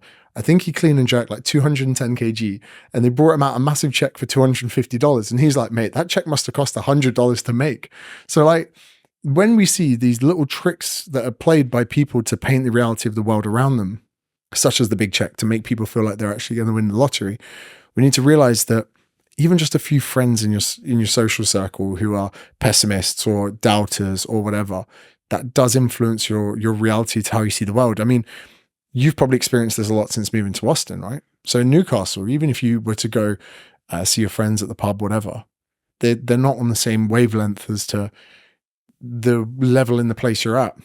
It's very hard to have that conversation. I've tried to bring this up on stage. And again, that rocket ship analogy, which I've developed whilst being on stage, which has been really cool, to actually have ideas come to you while you're in front of 500 people. It's also scary because you go, wow, I'm treading new ground now. This might be total dog shit. But it ended up being okay. But it's hard to have that conversation without it sounding like you're making a value judgment around certain people being better or more worthy or something than other people. And I don't think that that's what you're saying. And certainly not what I've been saying on the live tour. But trying to find people who match your personal growth velocity is really hard. If you're a rocket ship that's taking off at 10,000 meters per second and someone else is moving at 100 meters per second, there's only a small while before you're very far away from them. And it's hard to have conversations about things because the things that you're struggling with are different to the things that they're struggling with. And the dreams and the goals that you have now outgrown the dreams and the goals that they have. That's not to say that they can't even catch you up and then maybe overtake you in future. They very well may do, but it's going to be tough for you to find common ground unless that person's very open and honest, and unless you are too, in order to be able to do that. But you always want to try and find people that are ahead of you because they're the ones that are going to bring you along. It's like, show me, what is it? Show me your friend group. I'll show you your future. And I found this earlier on. It's so funny. I read literally as I was in the car on the way here, Are We Ruled By Midwits? This new blog post. It's brilliant. The people in charge are more stupid than you, basically. And this is from Machiavelli in one of his books. The first method for estimating the intelligence of a ruler is to look at the men he has around him. If we look at the men and women around our contemporary rulers, what do we find? Few reasons for optimism, I'm afraid. In 2011, the Royal Statistical Society asked 97 British MPs a simple maths question. If you spin a coin twice, what is the probability of getting two heads? Since the chance of getting a heads on one spin is 50% and two spins are independent, the answer is just 50% times 50%, 25%. Not exactly quantum physics. Shockingly, only 40% of MPs got the answer right. Among Labour MPs, it was only 23%. Most of those who got the answer wrong said 50%, which is obviously incorrect when you think about it. So it just reminds us the people who are in charge are more stupid than you are, and the bar is set unbelievably low. Yeah, I always thought this at school. No, I remember. Did you go to? I had to go to a religious school. Did you have that? I had to do religious education a little bit, but my thing specialized in technology. So, mate, I remember like taking the piss a little bit. We'd be in RE, as we call it in England, religious education, and you'd be learning like feeding the 5,000 like fish. Yeah, the fish, the bread, the wine, everything. That fish story. What was it? The feeding of the 5,000. It was the fish, I believe. There's fish in there. But I was always like, wait, I just come from physics. This is bullshit. Like, be quiet in the back. But yeah, like I was joking about school. It is like that. I think that a lot of the times, especially working in the corporate world, it was politics. It was who was arse licking. Like so many people. So imagine this. When I worked in the sales department, this is how mundane the corporate world is. So did you ever work in an office that have to wear a suit and tie? Yes, I didn't have to wear a suit and tie, but I did outbound telesales for the AA in a call center for 6 months. Yeah, so this is where the mundane comes in. I worked for the inside sales department of a multi-factor authentication security company. And in essence, I had to look at the inbound leads coming into the business and call them up to quantify them. And this company messaged me and they go, we're taking you out for steak and beers. And I was like, lads, wrong person. I'm like really junior role. They're like, no, come up, steak and beers. So I met them. And they said, basically, if you come across any big opportunities, it's your role to pass it to one of 10 companies. We want them all. And I was like, okay. And he goes, in return, we're going to give you big opportunities that we're going to close anyway, but we're going to put your name on it before it comes through. So I was a bit like, okay, let's give this a go. And I remember at work one day, the whole team come around me and give me an iPad. They're like, James, 300,000 used the deal. That's incredible. We can't believe you had this phone call. I don't remember. It was the other company that put it through for me. And I was now in a position to go for a promotion, literally from backhanding deals to the same company that I shouldn't have. And then when I looked around, everyone around me, they were all dodgy. They were all sitting on their hands. They were all like not really making the calls. They weren't really like working hard at all. And I was like, this is it the whole way up. Mm-hmm. This is it, literally, like the people that were in the top roles, no offense to the people there. I was like, this is merely just politics between you. And it is, what do you call it? Idiots the whole way up. Yeah. And that's not us being, oh, these guys are stupid. But everyone's just kind of pretending that they know what they're doing. It's reassuring. What that has reminded me of is the fact that it's reassuring that you get pretty much no matter how high you go, no one really has that much of an idea about what they're doing. Everyone is working it out as they go along, especially if you're doing something for the first time or if you're in a relatively sort of pioneering or new novel industry. Podcasting, it's been around for 15 years. There are no rules. There are no rules in podcasting. There are no rules in content creation. People are breaking rules. Sam Sulik, breaking the rules all the time. Unedited. No title and thumbnail fuckery, like outwardly boring titles and like relatively unexciting thumbnails. Absolutely destroying the platform. Kill Tony. Where 4 people are just going to get blasted. Yeah. Keep a load of comedians in an alleyway. Let's find the worst comedians that we can and bring them up. Like, so there's elements of it that are existing and work, but there's also new stuff in there that doesn't. So yeah, I am reminding yourself and reminding everybody that there are no experts there are very few experts in a bunch of industries. Mate, I have days where I do the stupidest stuff. I went to a gym the other day. I went to get on a leg extension. It was a hamstring curl. I've been a PT 12 years, right? I get on that and I'm like, well, that was embarrassing. I had to do a set to play it off, just play it off. I meant to do hamstring curls. But like, I think it's so good that if people can show vulnerability at every level, like even the people in the smartest positions make the dumbest mistakes. I think that it's a lot easier the higher you climb in life to seem almost like perfect, untouchable, unfathomable, like all of this stuff. When really, I think it's such a powerful point to say to people, like, everyone has the same insecurities, same worries. Yeah. Well, I think it's one of the reasons why celebrities, especially celebrities that are kind of in the independent media space, they're sufficiently touchable because you remember when they came up and you know that they're a person, you know that they've got a life, and you know that they have a dog that they need to walk or a wife that they have to go back to or whatever. Like, what does Brad Pitt do with his day? I don't know. He's actual untouchable stuff. No one's, first off, he's not saying things, presumably because he's got a million media people around him going like, don't fuck this up, don't fuck this up, don't fuck this up. There's a whole army of people that require you to not comment on the Ukraine so that everyone can keep getting paid. Whereas for someone like a Peterson, there are fewer filters between him and his fingertips or his mouth, but also he's in this very strange and interesting position. Rogan's the same. Pretty much everybody in independent media, YouTube, podcasting world is the same. They feel just enough reachable for people to be able to say things because they want them to see it. But because of the size, and I don't know where it is, I think it's probably around about sort of 5 million where this really starts to kick in terms of follower count. People get to a size where the audience doesn't see them as human anymore. They're not a person. They're a conglomeration of ideas, like a collection of ideologies represented by a person that is manifest as an account. And you say things to them that you wouldn't ever say to an actual person. And this isn't just people say stuff online they wouldn't say to your face. This is people say stuff to big accounts that they wouldn't dare say to small accounts. Because there is something...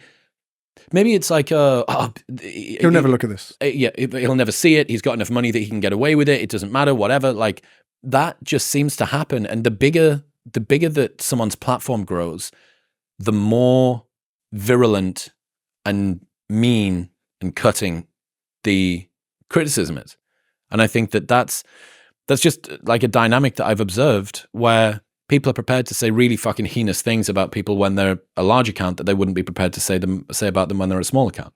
Was it Jordan Peterson that was saying like 4% of the population maybe are sociopaths and that 1% of that are psychopaths? So like when you look at even someone that just has 300 followers, right? At least 2 or 3 of them are probably not quite all there. And then you think about malevolence, autonomy, fake account. Then you think about people that maybe get I can't remember the comments, but it's like a little sadist, people that like to see other people upset, like to all of these things.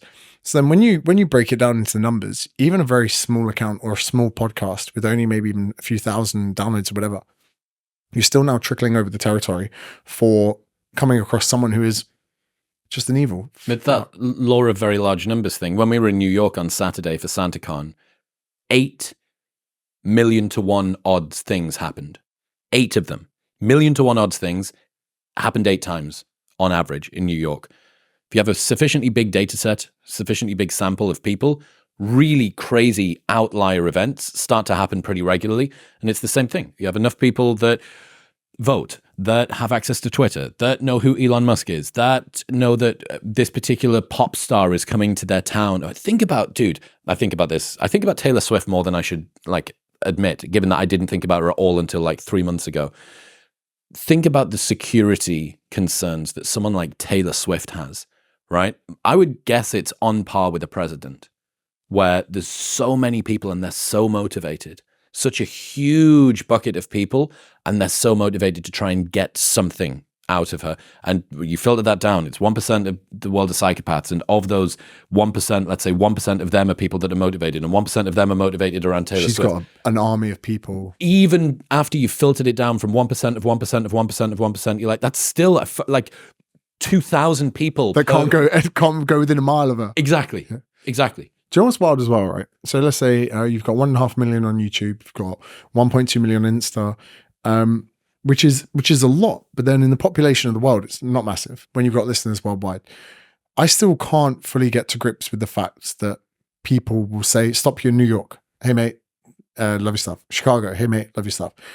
Even today in Austin, Chris and I have this thing where when we're out and about, not in a narcissistic way, it's just banter. Like if you get stopped and recognized, we're flipping immigration, getting over the US border. I'm like shitting myself a bit because the US border is just a nerve-wracking place.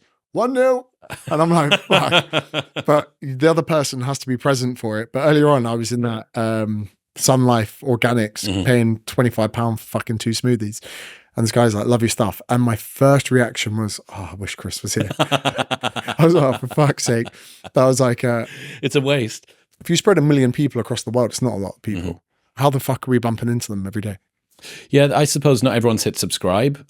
We're inhabiting places that have people like the people that follow our stuff, which is one of those. But yeah, the on-street stuff's wild. Zach goes to Rogue Invitational, which But you know why he goes to them? Because he gets recognized. Of course. Because he's in that Olympic lifting scene. I don't think he likes CrossFit. I think he just likes getting selfies. Because he took me to one of them and he got stopped every corner. I was like, I'm right here, guys. Yeah, that was Rogue when you went.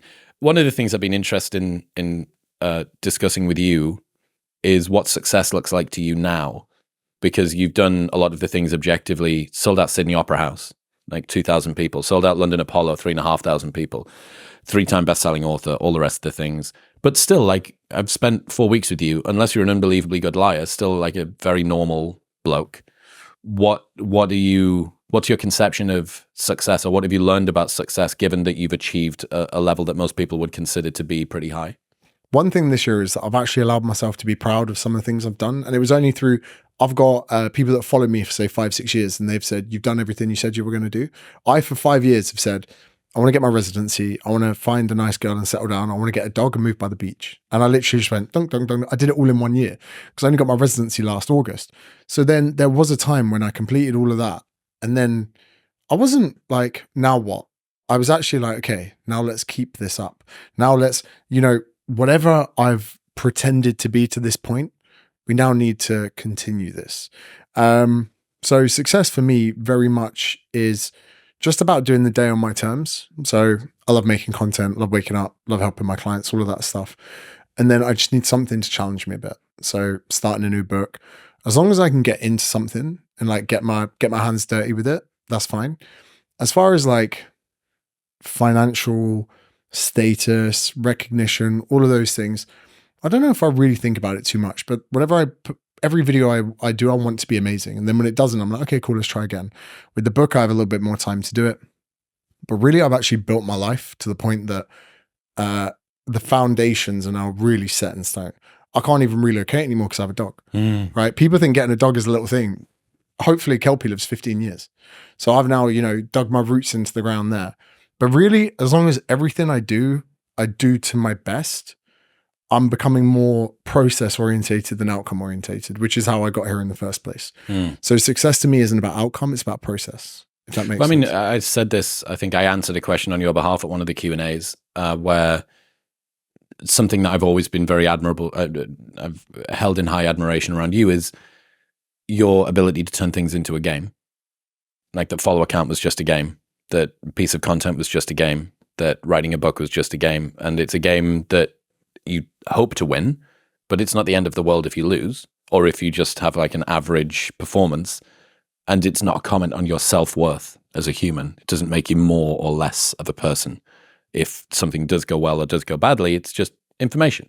I think it's really important to unassociate from things as being as real as. So, for instance, you look at your podcast. I think that every interaction, every conversation you have, of course, it's a great interaction conversation, but it's also a 3-hour stint in the game. And if you see it like a game, you can see the amount of listeners, downloads, shares, whatever, as a score of that game, not the reality. Because there's no way in hell you and I can sit here and think about a stadium of people sat there watching us do this conversation, right? Scary. Say we get 100,000 views on this video. Imagine sitting in, that's like one of the biggest stadiums in America, 100,000 people there. We would be a little bit more on edge if that was the reality of it. And I think when it comes to financial, when it comes to physical, when it comes to the outcome of your processes, if it's too real, it can become overwhelming very quickly. And overwhelm is a real killer to anything that you're trying to do. And I think that breaking things down and making them a game, making them high scores, is one of the best ways that I can emotionally unattach from things. Yeah. Because I don't want to do that too much, right? Like, you know, we did, what was the most people we did? I think we did like 800 people to 1,000 people in Dubai. And that's a lot of people. The room was so big that it kind of didn't matter because you can see the first 3 rows and then everything else just feels like it's just 3 rows and then noise. And there's part of me that thinks in order to be able to not shit myself or have a panic attack before I go out on stage, treating it like a game and reminding myself that if you can do 40 people in Austin, you can do 1,000 people in Dubai. All wins feel the same. But all wins feel the same. But you also want to be able to take in this experience. I always use this example of Conor McGregor. He got 2 cracks at the featherweight championship because he fought Chad Mendes as a step in and he got the interim belt. And then he did Aldo in 13 seconds. And someone asked him, this press dude in an interview asked, what are you going to do differently this time that you didn't do last time when he's about to fight Aldo? And he says, I'm going to take it all in, because he was so preoccupied and fearful and in the zone and doing the things that facilitated his performance that he didn't actually get to experience what he was going through. And there's this great photo of him stood on stage at the ceremonial weigh-in, or it might have even been before the ceremonial weigh-ins. It might be in the actual one. And he's got that tattoo running up his back, and it's just him with his hands out like this. And it's like 40,000 people in front of them. Just everyone stood up, and it's electric, right? It's Conor McGregor, peak savant artist of war, just stood there with his hands out. And he wasn't there for it. His mind wasn't there as he was experiencing one of the most profound moments of his entire life, but he got a second crack. You know, a lot of people have got a lot of bad things to say about Conor McGregor, a lot to do because of the fact he's successful. If you watch his documentary, which again, they didn't show the full side of who Conor McGregor is, but his belief in himself is incredible. Like, and there's that point where he's like really early on and he's like, you know, I want my mum to have a mansion. I want my kids and their kids to do well. And he's like, I'm like Vincent van Gogh.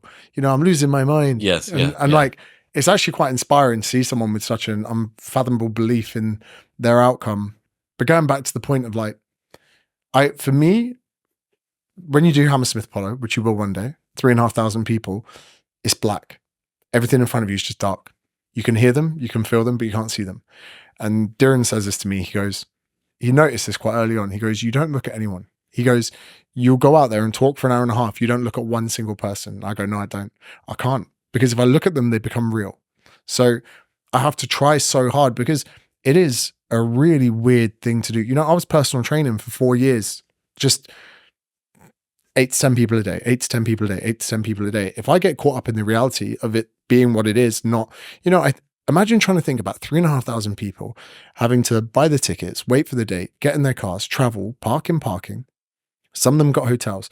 Like, this is the hardest thing for me, right? Say someone pays for a hotel or fly somewhere. We had people come from Alaska to our event. If I take that into my mind and actually appreciate that someone drove 6 hours to come see me, it makes me very uncomfortable.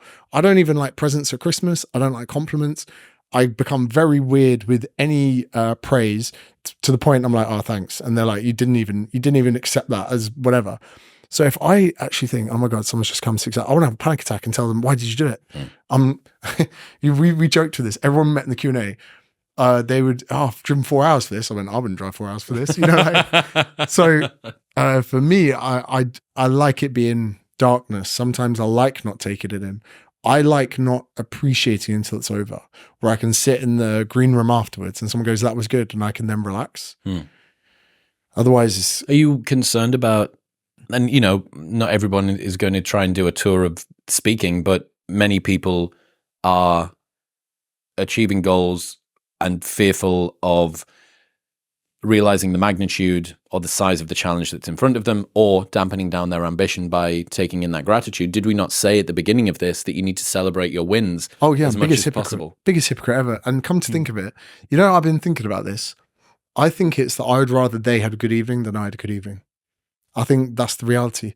So when I come back and someone's like, oh, you didn't even appreciate that you just spoke to 1,000 people, I go, yeah, but they had a good time. They had a good time. Yeah. And then people go, oh, you just did Hammersmith. But I'm too preoccupied about someone else having a good evening. Then I wonder how much of that comes out of fear. But again, dude, we've said this a lot massively to do with fear, because imagine the bitter disappointment that you would. I walked out of a film the other day. There's such a bitter taste in your mouth when you get in your car. Not good. And you didn't enjoy the film, didn't enjoy the show, but it's even worse when you had faith in the person, whether it was your favorite director or your favorite actor, but it's different because it's your show, right?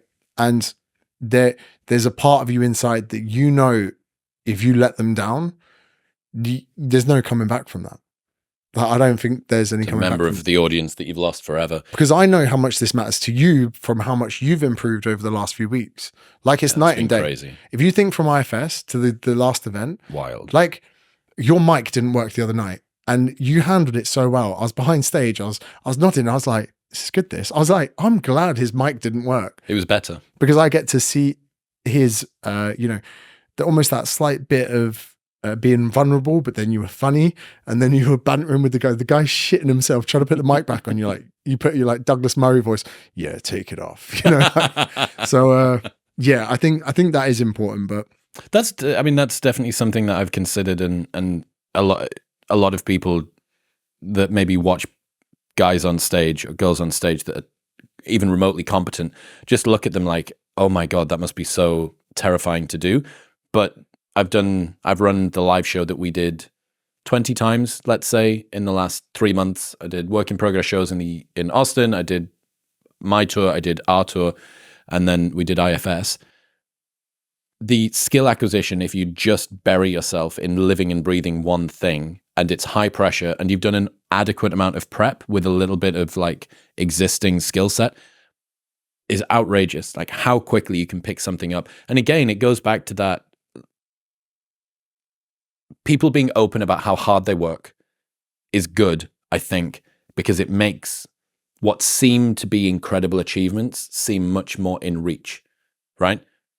I'd never done public speaking solo 4 months ago, and then managed to deal with a mic stopping in a sold-out show in Vancouver for 5 minutes while some guy fiddled around in the back pocket of my pants for forever.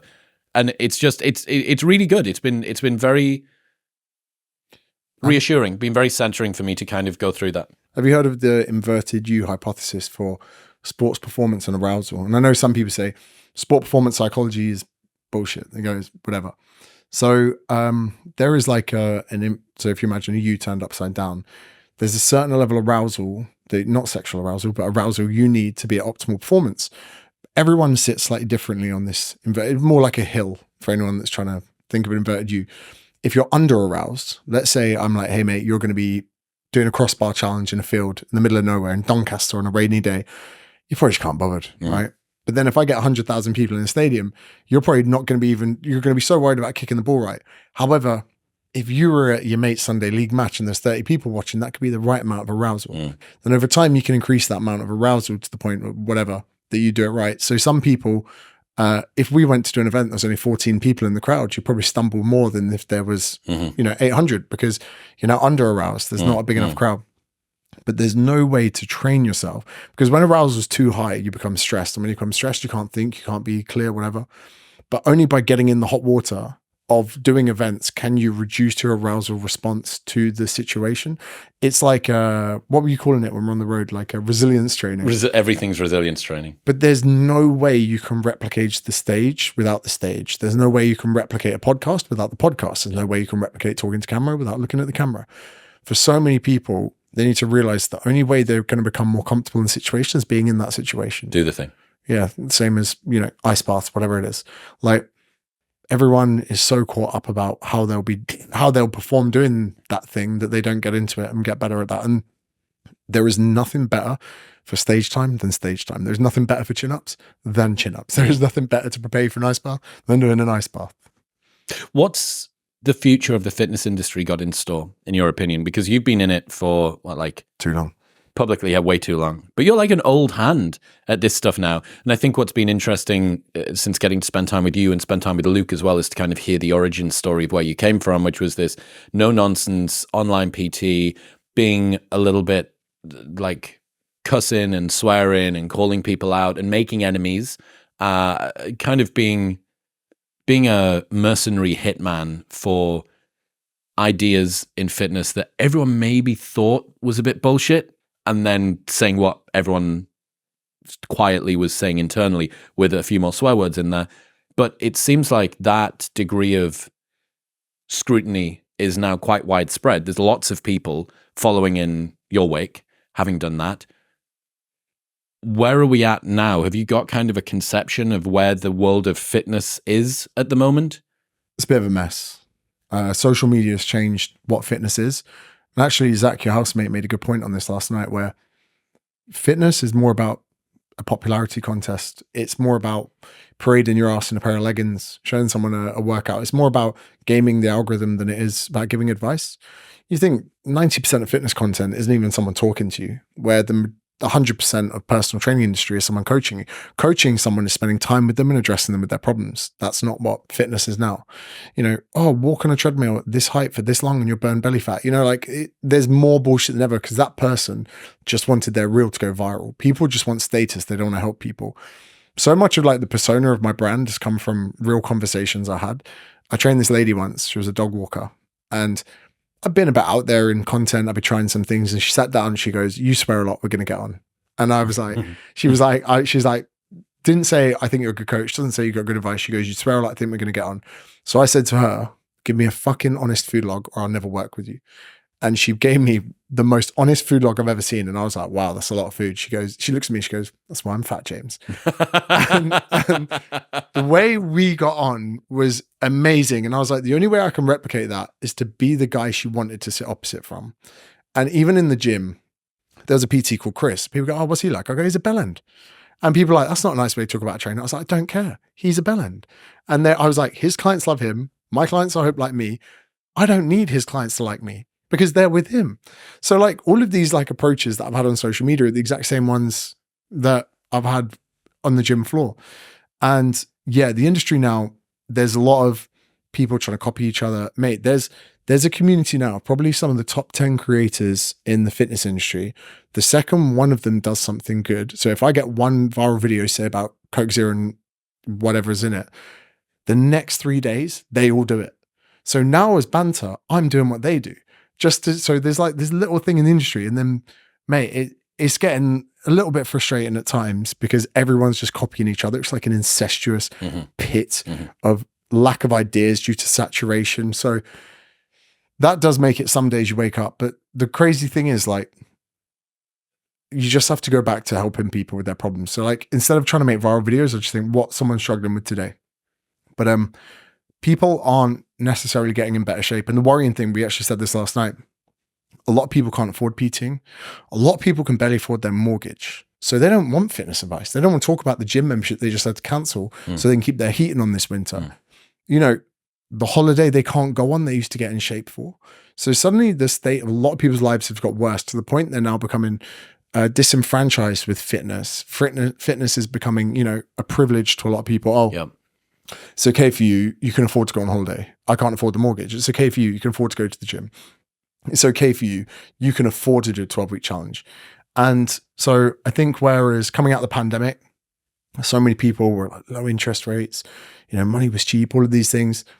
I feel like we're in this real rut now where a lot of people don't care. And similar to the inner citadel, if I can't afford online personal trainers are bad. Yes. They're wankers. Yes. Therefore, there is no need for them. You should do it yourself. There's a lot of negativity online at the moment. And I just try and empathize with it where I say, okay, for someone to be feeling this way, they must be having a pretty tough time at the moment. Yeah, that's a really nice reframe. That's a beautiful reframe around things.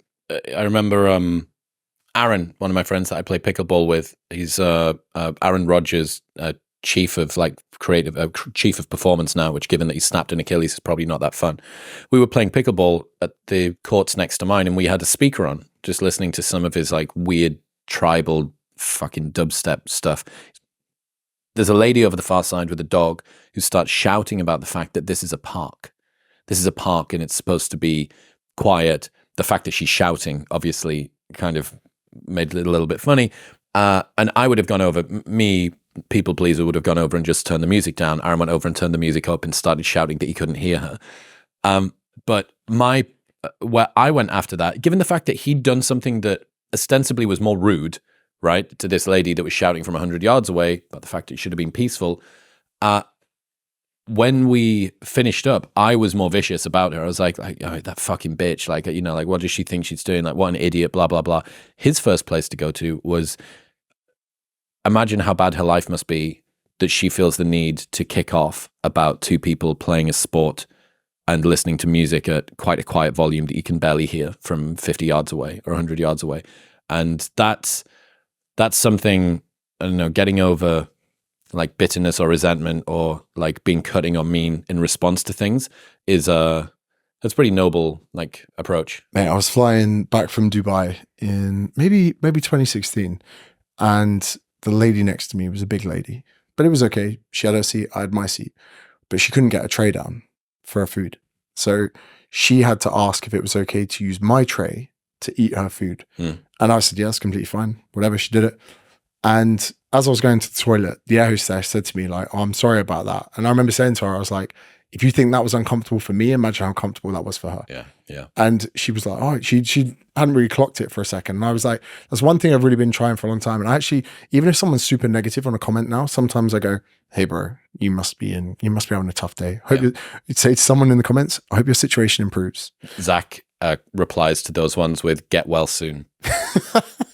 Or do you know, get well soon. You know, bro. Some people like this is so there are people like, oh, it's really nice, James. Then there's the other side of me that if you abuse people in the comments, they can report it or get it deleted or whatever. But I've come to find that, you can just say to someone like, yeah, hope you get well soon. There's no way they can report that. That's not abusive, nothing like that.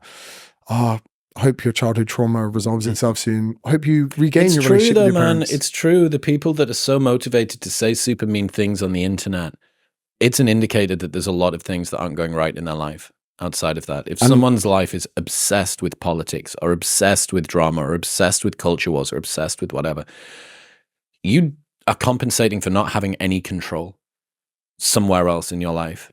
And the first sense that you should feel after you get rid of the indignation and the sort of mocking sense of superiority should be empathy. It's like, oh my God, imagine how bad your life must be if you're focused on this. In like 2014, I emailed Joe Wicks and I said to him, like, I was gunning him a lot online, but again, his fans loved him. And at the time I sent him an email and I said, you never get put down by people above you in life. I just rest him assured of that. I said to him, hey mate, I've got 13,000 followers. I need this. Like, it's like, like when rappers go head to head. They need beef. They need beef. So I just let him know early on. I'm pretty sure he responded as well. I was like, look mate, and I don't think he cares. He's in his millions of pounds house. He's got all of this stuff. And like the same goes that, yeah, you never get criticism from people above you. And I think that speaks volumes. I've messaged this to so many creators who are getting shit, or they're trying to explain themselves online, or they're trying to get cancelled.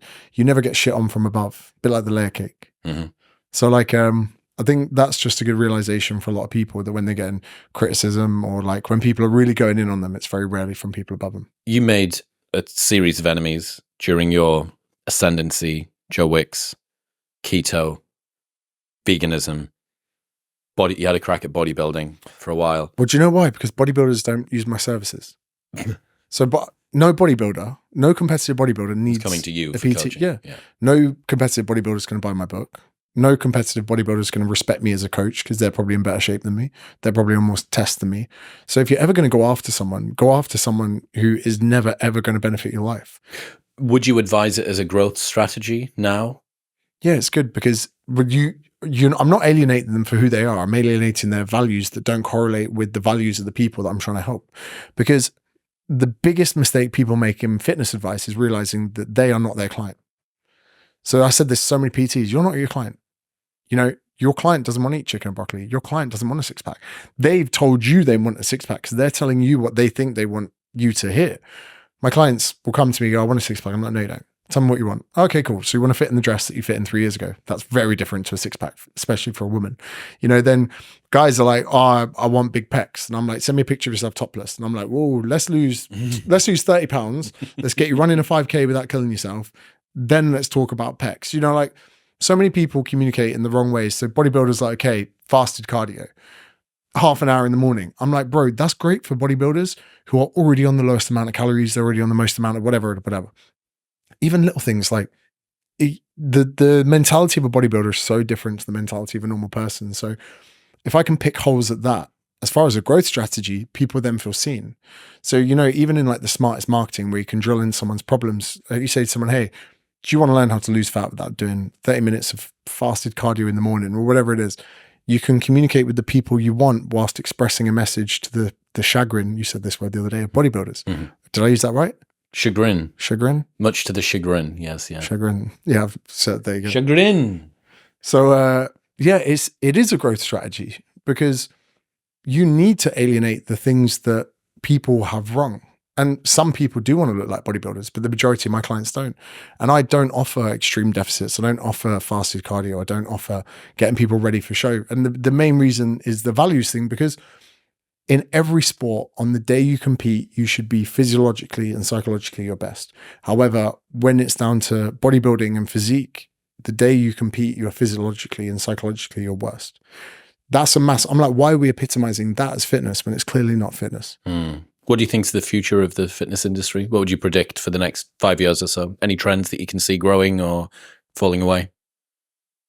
Have I got time to have a wee? Well, we're going to finish in 5 minutes. Okay. Have you got enough? Have you got 5 minutes in you? Yes. You sure? You've been holding it. I'm sorry. I know it hurts. Future of the fitness industry. I think the bodybuilding stuff is starting to dissipate a little bit, but we still have this massive wave of dishonesty.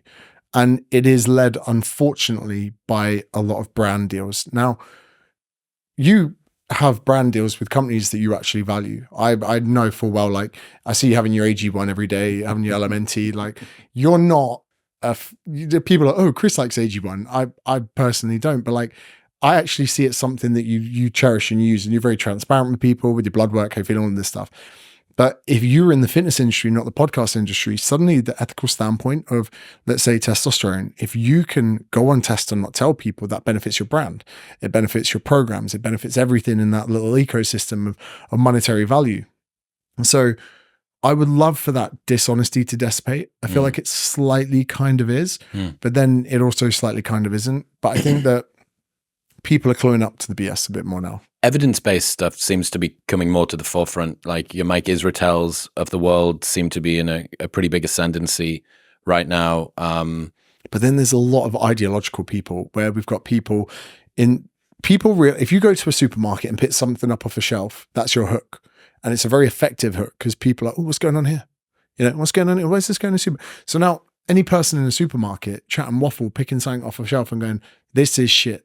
Suddenly people are like, oh, why? Why is it? You know, so we've got all of these people chat and waffle in supermarkets. Kale's bad for you. Fasting's, you know, going to stop you ever getting cancer. Like all of these things. And now people are just in this, there's a lot of ideological stuff. And, you know, veganism had its wave. Carnivore is actually still alive because of Joe Rogan. And I said to you before, I wish it wasn't as good as it was when I was on it. I felt great. A few explosive shits, but you know, ideology is still pretty rife. And unfortunately, a lot of people in a bid to remain active on social media, to get views on social media, because views and interactions on social media is how people are obtaining the levels of self-proclaimed status. Status is what all of us are trying to get drunk off. You know, the recognition of you having a stand-up comic come to a live show and say, you were great on stage. It doesn't change your bank account, but it makes you feel fucking good because of the levels of status you've attained from getting better at that thing. So many people now getting their first taste of status on TikTok, social media, whatever. And they're doing it through being extreme, they're being ideological, and by tapping into people's pre-existing beliefs that often aren't true. We spoke about this while we were away. I never thought of this before, but TikTok is one of the most egalitarian platforms. Follow account on TikTok means less than it does anywhere else. You put a great TikTok out and it just feeds the For You page and the algorithm sends it to the moon, which means I wonder whether more people will go viral over the next 5 years than ever have before through TikTok. Do you have the opportunity of not being a big creator, but you can do the right thing at the right time, or even the wrong thing at the right time, and it just explodes? And I wonder how many people that's going to dangle the carrot of fame and status in front of, how many people are going to start chasing that thing.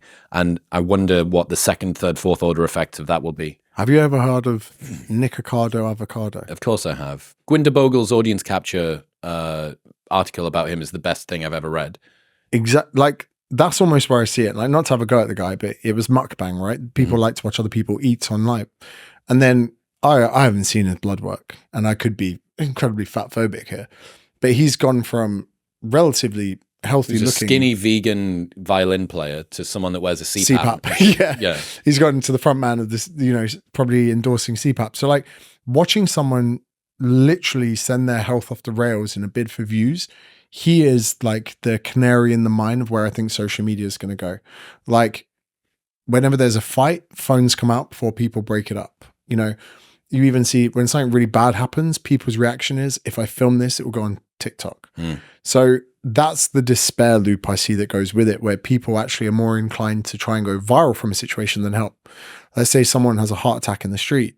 What's going to happen first, filming or helping? So I worry about that, because if people just get thrills from engagement, that can create quite a negative thing, because negative news is typically what trends a lot faster than, you know, positive things. Although I do love a good story where someone like adopts a dog from Turkey and brings it home. Soldiers coming home from war to dogs, man. That's my fucking vibe. Look, James Smith, ladies and gentlemen, James, it's been awesome, man. The last 4 weeks, I really appreciate your guidance and your encouragement since I've been going out on stage.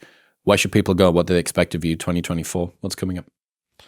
I wish I could answer that more honestly myself. Just going to be trying to improve everything. You know, everything I do, just try and get a bit better.